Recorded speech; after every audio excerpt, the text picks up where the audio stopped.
Bonjour, nous sommes dans la nuit du vendredi au samedi 26 juillet 2025.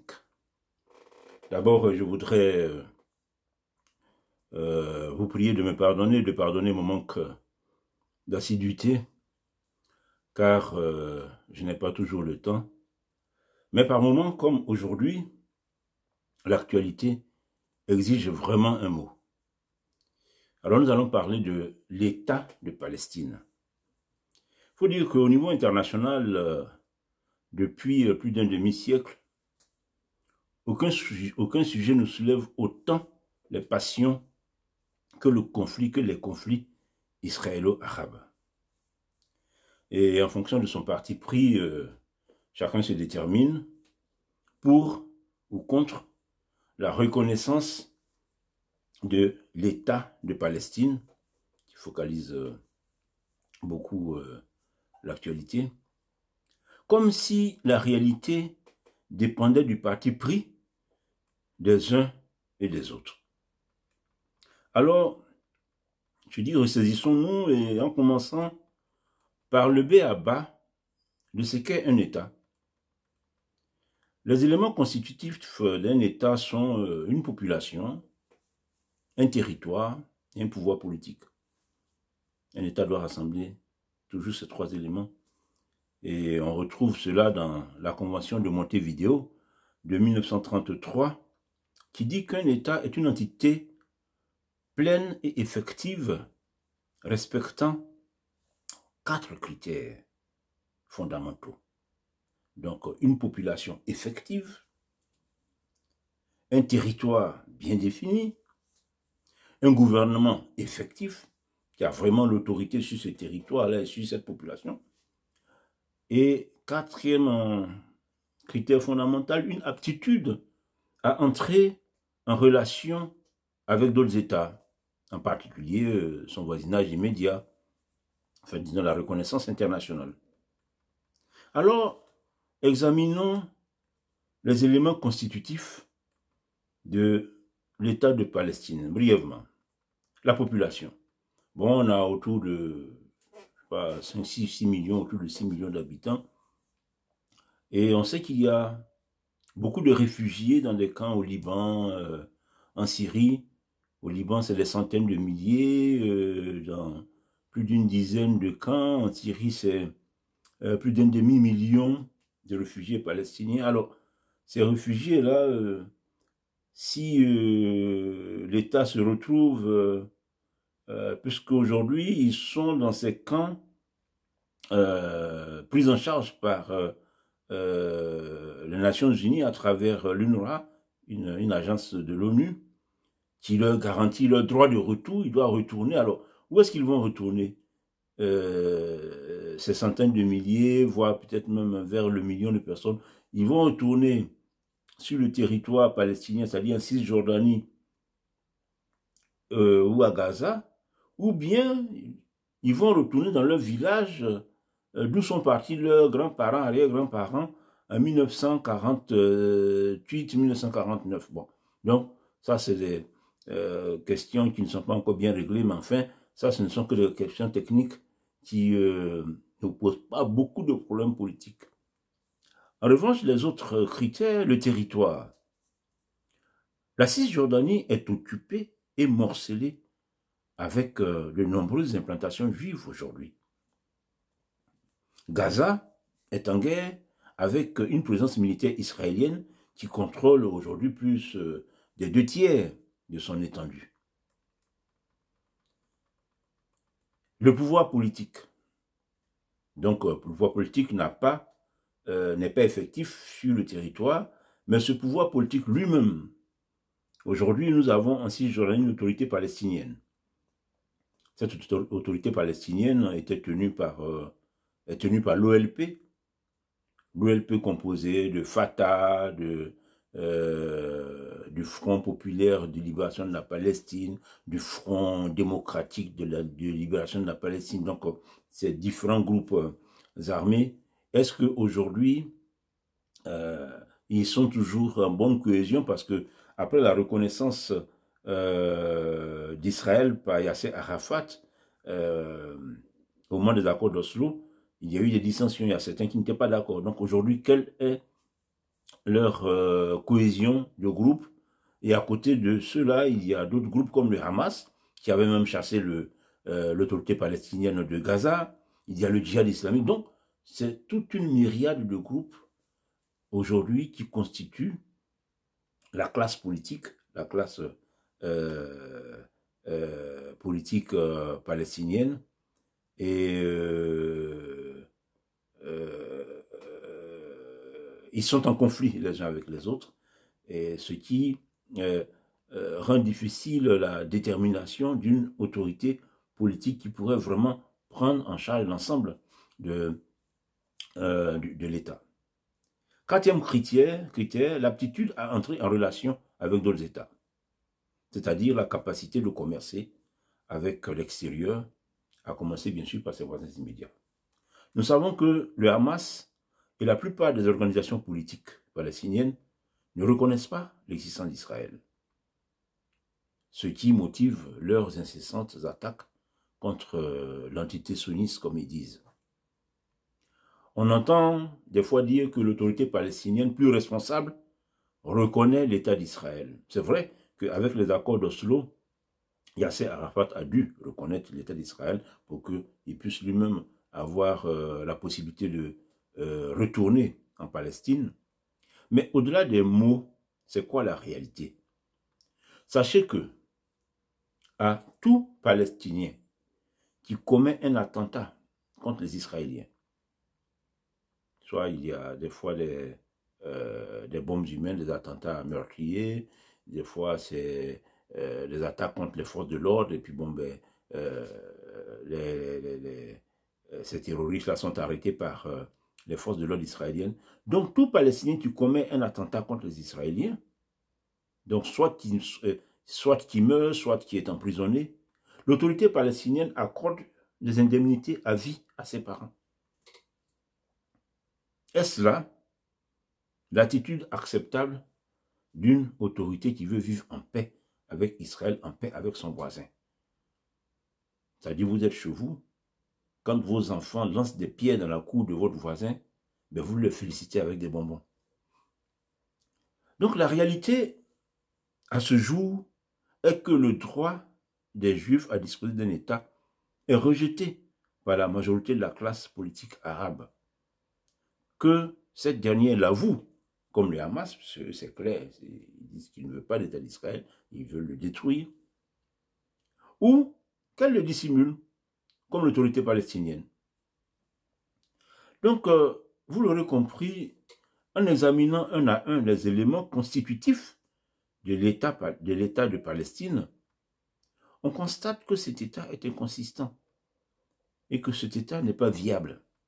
D'abord, la population, bon, elle n'est pas clairement définie. Le territoire sur lequel un territoire sur lequel le pouvoir palestinien ne dispose d'aucune autorité effective. Aujourd'hui, ce n'est pas l'autorité palestinienne qui détient le pouvoir en Cisjordanie. Gaza, n'en parlons pas. Aujourd'hui, l'armée israélienne occupe plus des 2/3 du territoire. Une classe politique émiettée en force rivale, sans légitimité d'ensemble suffisante.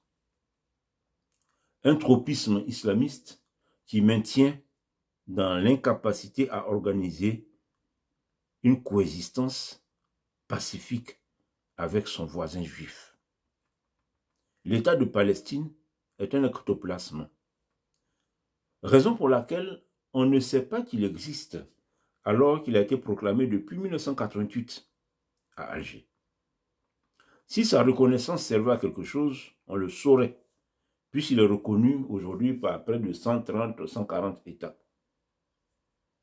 Ce sont des reconnaissances tout à fait complaisantes. Cet État palestinien est tellement inconsistant qu'on en oublie son existence même après l'avoir reconnu. J'ai à ce sujet une anecdote bien cocasse, puisqu'il concerne aussi mon pays, donc j'en parle. Laurent Gbagbo, ancien chef de l'État ivoirien, a dit en 2024, face à un journaliste, Alain Foucault, et je le cite, « Je crois que l'ONU a bien fait de créer l'État d'Israël, mais il aurait mieux fait de créer aussi l'État palestinien, les deux États. Voilà ce qu'il fallait créer. » Fin de citation. Je corrige parce que le 29 novembre 1947, l'ONU a proposé le partage de la Palestine en deux États indépendants, un État juif et un État arabe. C'est la résolution 181 de l'Assemblée générale de l'ONU. Les Juifs ont accepté et les Arabes ont refusé. Si, dès 1948, les leaders juifs de la Palestine, les leaders du mouvement sioniste, ont proclamé leur État, baptisé Israël, le seul État juif au monde, il va falloir attendre jusqu'en 1988, c'est-à-dire 40 ans après moult guerres, pour que les Arabes de Palestine, exilés à Alger, créent leur État, baptisé Palestine, dans des conditions, comme nous l'avons vu, qui rendent cet État totalement inconsistant et non viable. C'est l'inconsistance de l'État palestinien qui a causé l'oubli de son existence par le président Gbagbo, car la Côte d'Ivoire a reconnu l'État palestinien en 2008. Et en 2008, qui était le président de la Côte d'Ivoire? C'était Laurent Gbagbo. Donc, Laurent Gbagbo a reconnu l'État de Palestine, et puis 14 ans, 15 ans après, il dit, mais vraiment, ces pauvres Palestiniens, il faut bien que l'État leur crée, il faut bien que l'ONU leur crée un État, il faut qu'on les aide à avoir un État. Voilà. Et en tant qu'Ivoirien, je suis contre la reconnaissance de cet État, inconsistant par mon pays. Si Gbagbo l'a oublié, c'est parce qu'il est inconsistant. Donc oui, cet État palestinien est tellement inconsistant qu'on en oublie son existence, même après l'avoir reconnu. Alors, ceux que ça amuse de reconnaître un État palestinien peuvent le faire. Et puis après, ça ne change rien. Je reconnais l'État palestinien. Et puis après, il est peut-être temps que ceux qui, aujourd'hui, se complaisent dans le conformisme de Sérigné, la seule solution pour la paix, la solution des deux États, comprennent qu'il n'y aura jamais d'État palestinien viable sans l'accord d'Israël. Il n'y aura jamais d'État palestinien viable sans l'accord d'Israël. Pourquoi? Parce que cette histoire vient de loin et on peut la survoler. En 1936, après le déclenchement de la grande révolte arabe, il y aura une grande révolte arabe sous la Palestine mandataire de 1936 à 1939. Les Britanniques, par la commission Peel, ont proposé le partage du territoire en deux. Les Juifs ont accepté, les Arabes ont refusé. L'année suivante, en 1937, une rencontre des nations arabes, Égyptiens, Irakiens, Syriens, Palestiniens, ils se sont retrouvés à une conférence, la conférence de Bloudan en Syrie, et cette conférence a confirmé le rejet de la nation arabe pour l'existence d'un État juif. En 1947, c'est l'ONU qui a proposé le partage, comme je viens d'évoquer. Les Juifs ont accepté, les Arabes ont refusé. Dès la proclamation de l'État d'Israël, les nations arabes de la région, l'Égypte, la Transjordanie, l'Irak, la Syrie et le Liban, ont attaqué le minuscule État pour le rayer de la carte. Les Arabes ont perdu la guerre et Israël a agrandi son territoire. Aucune nation arabe n'a reconnu le nouvel État d'Israël. En 1967, après près de 20 ans de préparation pour leur revanche, les nations arabes sont revenues à la charge sous la conduite de l'Égyptien Gamal Abdel Nasser. Ce fut la guerre de 6 jours qui s'est soldée par une victoire éclatante d'Israël. L'État hébreu a encore conquis des territoires sur l'Égypte, la Jordanie et la Syrie. Alors Israël espère des négociations avec ses voisins arabes pour avoir la paix. Échange de territoire contre la paix. La Ligue arabe, réunie à Khartoum, au Soudan, décide, face aux sollicitations d'Israël, décide pas de paix avec Israël, pas de négociation avec Israël, pas de reconnaissance d'Israël. Les trois fameux noms du monde arabe. Pas de paix, pas de négociation, pas de reconnaissance. Alors, vous savez, un problème, plus il dure, plus il se complique. C'est dans cette phase-là, Israël avait les territoires, espérait des échanges, des négociations avec les Arabes pour pouvoir aller vers la paix dans les territoires. Les Arabes refusaient tout échange avec Israël. Et c'est pendant ce laps de temps que des religieux ont dit, mais c'est un miracle qui est en train de se passer. Regardez tous ces territoires, c'est Dieu qui est en train de nous les donner. Il n'est pas question de les rendre. Il faut aller s'y établir. Nous retournons sur la terre de nos ancêtres. Nous retournons sur la terre promise. C'est écrit dans la Bible. Donc, cela va entraîner, cela va occasionner un vaste mouvement d'implantation de Juifs sur les territoires occupés. Ce qui constitue régulièrement l'actualité aujourd'hui. Ça commence en 1967. Bon, bien sûr, il y a aussi des Juifs qui, avec la victoire israélienne, vont retourner dans leur village d'où ils avaient été chassés pendant la guerre de 1948-1949. Donc bref, la situation devient de plus en plus compliquée. En 1973, les voisins arabes d'Israël engagent une autre guerre qu'ils perdent, la guerre du Kippour.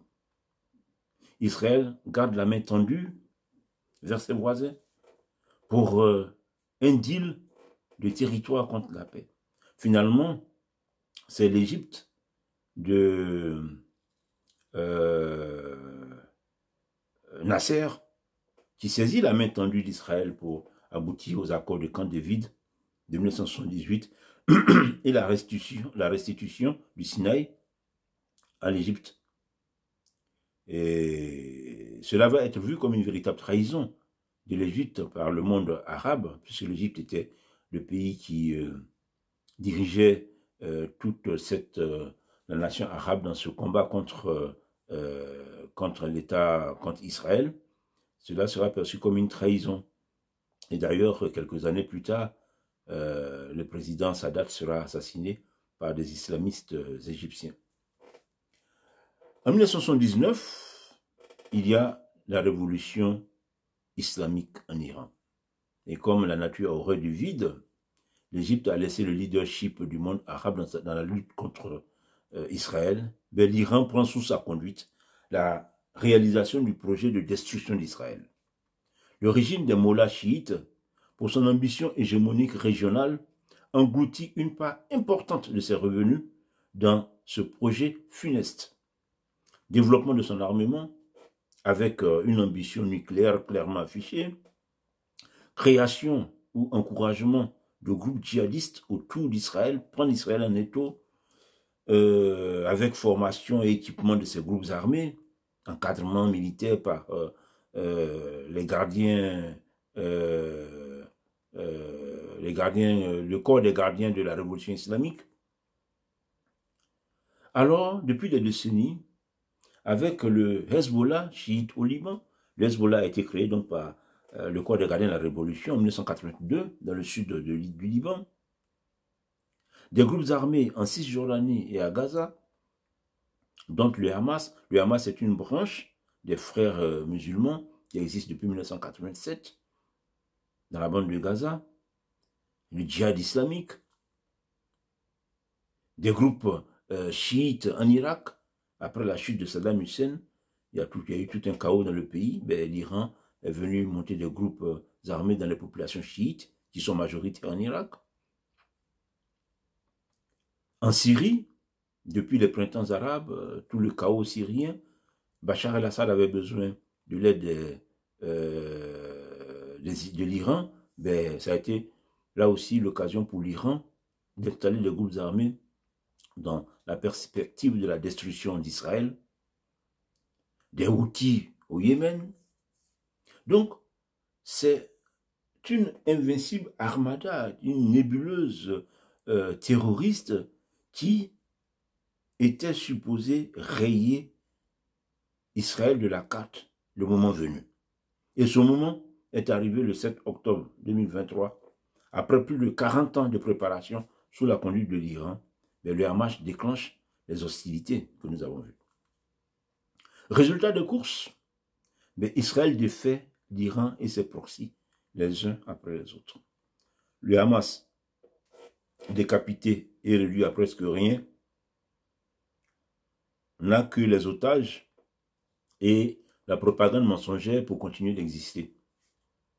Le Hezbollah, décapité et très affaibli, rase désormais les murs au Liban. Ce pays meurtri, ce pauvre pays meurtri, a pu se doter d'un président maintenant, et les choses, voilà, on essaie de relancer le pays. Le Hezbollah a tellement affaibli à tel point que le régime alaouite de Bachar el-Assad, qui recevait le soutien du Hezbollah, ce régime est tombé face à ses ennemis sunnites. L'Iran, oui, l'Iran lui-même, en 12 jours de juin 2025, a essuyé une déculottée qui en a fait un agneau. On ne l'entend plus. Le régime des Mollahs est actuellement plus préoccupé par sa survie que par l'orchestration de la grande ambition islamiste de destruction du régime sioniste. L'obsession des Arabes, avouée ou inavouée, est la destruction de l'État d'Israël et non la création d'un État palestinien. En tout cas, c'est le grand califat islamique qui les intéresse. Ce n'est pas un État palestinien, ce n'est pas ça leur préoccupation. Sinon, cet État palestinien aurait été créé entre 1949 et 1967, au moment où Israël n'occupait ni Gaza, ni la Cisjordanie, encore moins le Sinaï, le Golan, tout ça, voilà. Ils pouvaient créer l'État palestinien sans avoir besoin de la permission de qui que ce soit. Ils ne l'ont pas fait parce que ce n'est pas ça leur projet. La création tardive d'un État palestinien en 1988 ne fut qu'un artifice destiné à poursuivre autrement l'entêtement à détruire Israël. Dans tous les cas, Yasser Arafat le dira en Afrique du Sud, qu'il a accepté les accords, mais quand il aura les moyens, dans tous les cas, il va détruire Israël. Et comme je vous l'ai dit, les Palestiniens qui attaquent Israël, quand ils meurent, quand ils sont en prison, leurs parents reçoivent des indemnités de l'autorité palestinienne à vie. Le président Bill Clinton des États-Unis l'a dit récemment qu'il a tout proposé à Yasser Arafat. Yasser Arafat ne voulait pas d'un État palestinien. Il lui a donné 96% du territoire de la Cisjordanie, une partie de Jérusalem, tout Yasser Arafat ne voulait pas. Donc ça, il est important de le savoir parce que on a tendance, beaucoup de gens pensent que c'est Israël qui ne veut pas, c'est Israël qui empêche les Arabes depuis des décennies d'avoir l'État palestinien. Non, c'est eux qui n'en veulent pas. Ce n'est pas un État qu'ils cherchent, qu'ils veulent créer. Ils veulent détruire Israël. Si on parle encore de la reconnaissance, après 37 ans d'existence de cet État de Palestine, c'est parce qu'il est inconsistant. Après bientôt un siècle de tentatives infructueuses de destruction d'Israël, le temps est arrivé pour le monde arabo-musulman de comprendre que Israël est là pour durer. Israël est là pour rester. Et la communauté internationale doit comprendre qu'Israël, aujourd'hui, un État fort, ne peut pas être favorable à l'établissement sur ses plates-bandes d'un État arabe viable dont la seule vocation serait de le détruire. C'est tellement facile à comprendre. Qui ne ferait pas comme Israël? Comment aider à installer à côté de toi quelqu'un qui veut te tuer? Enfin, c'est simple à comprendre. Tous ceux qui mettent la pression sur Israël, sans exiger des Palestiniens qu'ils soient raisonnables et responsables, perdent leur temps. La tragédie des conflits israélo-arabes n'a que trop duré. Il faut trouver une solution pour la paix, étant entendu qu'Israël est fondé à refuser à ses frontières des menaces sur sa sécurité. La paix ne peut pas être un pacifisme mou et irresponsable qui nie les menaces. Ah non, c'est pas possible. Pour Israël, c'est une question de vie ou de mort. Pour Israël, c'est une question de vie ou de mort. Alors, pour tous ceux qui ont de l'influence et qui veulent réellement aider à la paix dans la région, il faut exiger des voisins d'Israël qu'ils changent de perspective. Aujourd'hui, on met la pression sur Israël, mais c'est sur les Palestiniens, c'est sur le Hamas, c'est sur l'autorité palestinienne qu'il faut mettre la pression. L'autorité palestinienne qui n'a jamais condamné les attentats du 7 octobre. Alors, il faut aider à la promotion d'élites palestiniennes voulant sincèrement la paix avec Israël. Il y a des Palestiniens certainement qui veulent la paix. Il y a beaucoup de Palestiniens dans le monde arabe, en Occident, des gens éduqués, des gens évolués, qui sans aucun doute veulent la paix, veulent que leur peuple ait d'autres perspectives. Il faut, ces gens-là, faire leur promotion si on veut vraiment aider ce peuple, même toute la région, à avancer. 2, il faut libérer sans condition les otages à Gaza. Ça, s'il y a un groupe qui prend le devant et qui veut la paix avec Israël, c'est les premières mesures qu'il faut arriver à... Les premières choses qu'il faut arriver à réaliser. Libérer les otages de Gaza, détenus à Gaza. D'ailleurs, aujourd'hui, un pays comme le Qatar, qui héberge les autorités, les dirigeants du Hamas, le Qatar, s'ils veulent la paix, ne peut pas obtenir des dirigeants du Hamas qu'on libère les otages. Moi, je me pose des questions. 3, faire preuve de bonne foi en arrêtant de harceler l'État hébreu par des attaques intempestives. Enfin, quel est ce pays? Quel pays peut vivre dans de telles conditions? Vos voisins, à tout moment, vous lancent des roquettes, des missiles. Le Hezbollah du Liban au nord, le Hamas de Gaza, des fois ça vient de Syrie, d'Irak, les Houthis qui lancent les Houthis qui lancent du Yémen des missiles. Mais enfin, quel pays peut vivre dans cette condition? Quel est ce harcèlement, cette misère qu'on impose à Israël? Donc il faut faire preuve de bonne foi et arrêter de harceler l'État d'Israël si on veut vraiment la paix. Et ça, s'il y a des gens qui veulent la paix, ça doit se voir à travers cela. Parce qu'aujourd'hui, quand on voit que les Houthis continuent de lancer des missiles sur Israël, comment voulez-vous qu'Israël ait confiance dans les discussions avec les Palestiniens, quand on sait que ces Houthis-là, ben, ils sont dans la même mouvance, dans la même nébuleuse que les Palestiniens dans leur lutte islamiste. 4, il faut reconnaître à Israël le droit à l'existence sur son territoire. Mais enfin, toute guerre a une fin. Toute guerre a une fin. Les Ottomans ont pris Constantinople en 1453. Bon, ben c'est fini. Ils ont pris, c'est fini. La guerre est terminée depuis longtemps. Aujourd'hui, tu comprendrais que des Grecs arrivent pour dire que non, non, ce territoire est à eux, que bon, ils veulent faire la guerre. C'est fini. Les États-Unis ont annexé le Texas au détriment du Mexique. Mais c'est fini, le Texas américain maintenant. Enfin, toute guerre a une fin. À un moment donné, il y a un qui a gagné. Qu'il ait raison ou pas, bon, ça, c'est pas le sujet. Mais à un moment donné, on arrête la guerre. Les Arabes, dans leur conquête, ils sont restés près de 7-8 siècles dans la péninsule ibérique. Voilà. Quand ils sont arrivés, les Espagnols et les Portugais se sont battus, mais bon, ils ont été battus. Les Arabes ont gagné, ils sont restés là des siècles tranquilles. Toute guerre a une fin. Des siècles plus tard, 7-8 siècles après, bon, les Espagnols ont pu faire la Reconquista, les ont chassés en 1492. Voilà, bon, la guerre est terminée. On parle de la Palestine, d'ailleurs, la terre sainte pour les chrétiens.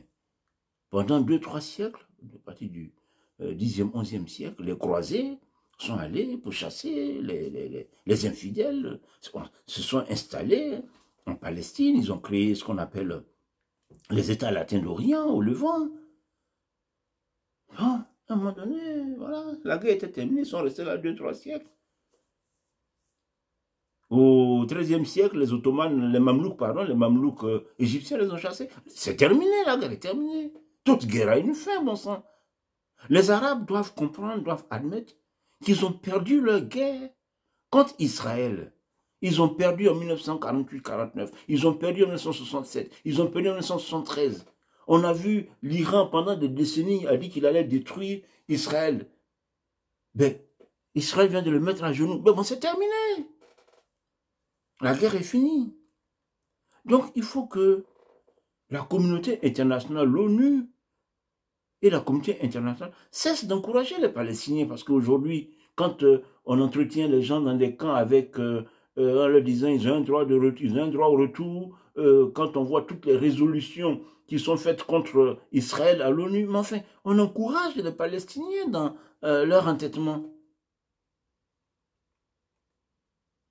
Les réseaux des frères musulmans en Occident et leurs alliés de l'extrême gauche qui veulent détruire la civilisation occidentale, qui veulent imposer maintenant l'islam en Occident, en Europe comme aux États-Unis. Mais moi, je leur demande d'avoir pitié des Palestiniens, ces gens-là, les islamistes et leurs amis de l'extrême gauche, d'arrêter d'instrumentaliser la misère de ces pauvres gens. Ce peuple aussi a droit à la vie, a droit à la paix. De cesser de maintenir l'état de guerre juste pour espérer un jour vaincre Israël et l'Occident. Parce que c'est de ça qu'il s'agit. Et comment est-ce que le monde se laisse aller dans cette corruption morale? Il faut aussi engager de sincères négociations. Donc si on trouve des gens, des Palestiniens qui veulent vraiment la paix, il faut engager de sincères négociations avec Israël pour l'élaboration d'un projet, d'un accord de paix avec un projet de coexistence pacifique. Last but not least, dernier point, bâtir progressivement la confiance entre peuples voisins en vue de la mise en place progressive de l'accord qui sera arrêté entre les différentes parties. Je parle de bâtir progressivement la confiance parce que ça fait des décennies. Et il ne faut pas croire qu'on va se mettre quelque temps sur un bout de table, signer des papiers, on se serre les mains, machin, puis c'est non, non, ça ne se passera certainement pas comme ça. Il faudra du temps pour que les choses aillent mieux, que la paix, la vraie paix revienne. Il faut extirper la tendance à la violence du peuple palestinien.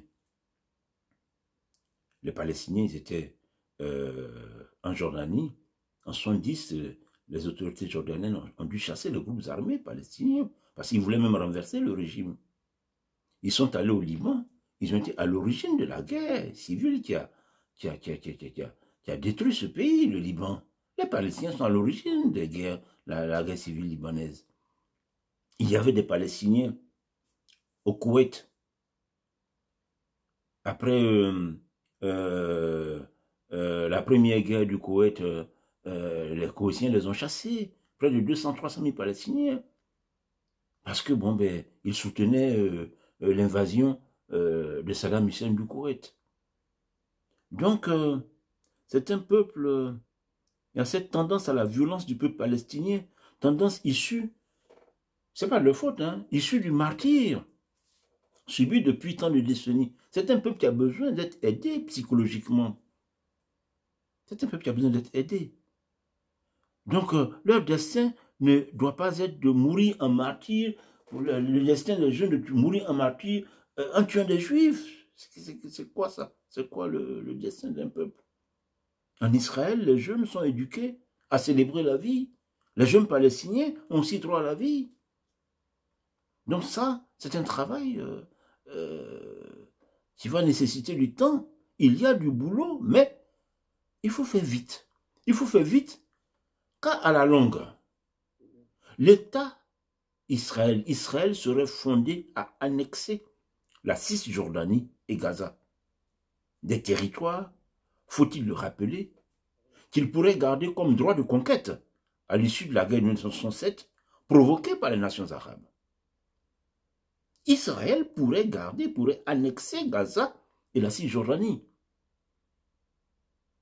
comme droit de conquête.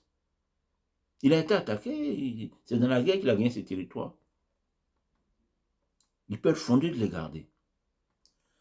En attendant, on peut s'amuser à reconnaître l'État de Palestine. Chaque matin, je veux... Bon. Et puis après, ça n'a aucune importance. Je vous prie de liker, de commenter, de partager. Encore mieux, abonnez-vous pour être informé des publications de Mature Afrique. Merci et à bientôt.